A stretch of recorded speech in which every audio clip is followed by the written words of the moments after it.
cheater ang laki o babae? Ang lucky. Ang kanilang babae kidi lang gid kakasapon. Wow. Unsa yung reason nga nung ang lalaki mangitag lain? Siguro kanang ano sila kanang mentally damaged.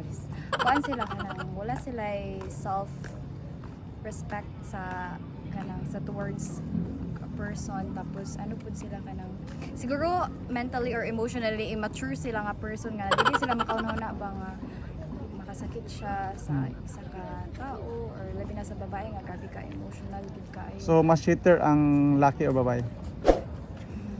Ang lucky. Ang kanilang babae kidi lang gid kakasapon. Wow. Payo kayo matago ba? Oo, gani di lang gid ni makontento ang lucky gid kay bisan pag like feeling nimo like perfect naka or gibuhat na nimo ang tanan. So like pero it signals nga dili lang gid siya perfect for you or ginatadhana sa imuhan ni Lord.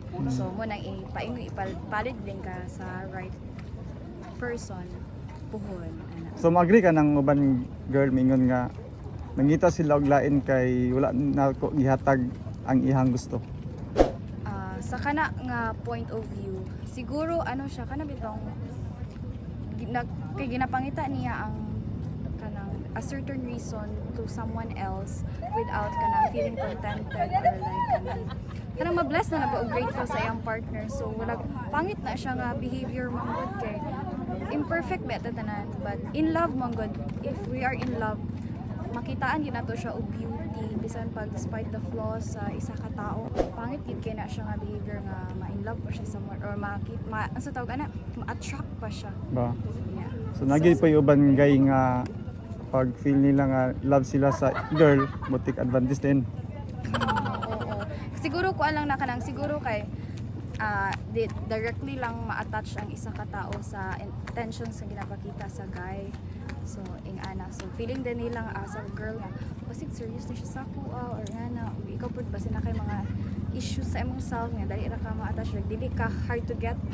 So, dali ra mo siya maano nga, urag, this is the guy. But pero karon nga generation, urag, ano naman ang mga babae, like, taas na kay sila standards and open na kay sila sa environment nila. Pares na sila cheater po ilagid masapon ang mga babae. Oo, kanang to the girls, charis. Kanang kita pa sa buwan. Wow. Kanang protektahan na to atong reputations. Joke lang, oy.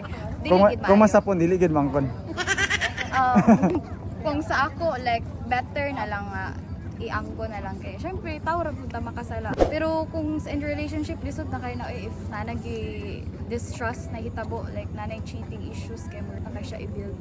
But na makasabot ko sa uban nga nagstay pero depende siya sa situation if nasa like family or what of deep gid kay ilang love but somehow ang babae manggod kay pagkuan ra gina sila kanang purag bisag gichita na or daghan na mga pangyayari but gaugot ra na sila hantud magud sa makukuha na sila mahubas na gani sila like maugtas na sila ba ay ready to go na sila but along the process ga move on na sila so ingana gid ang mga babae based on my experience gid siguro nga hantod sa ready to go na ka. So, ingana gid siya urag. Grabe ka, pasensyosa gid ang babae. Woman empowerment. And I thank you. And I thank you. Salamat.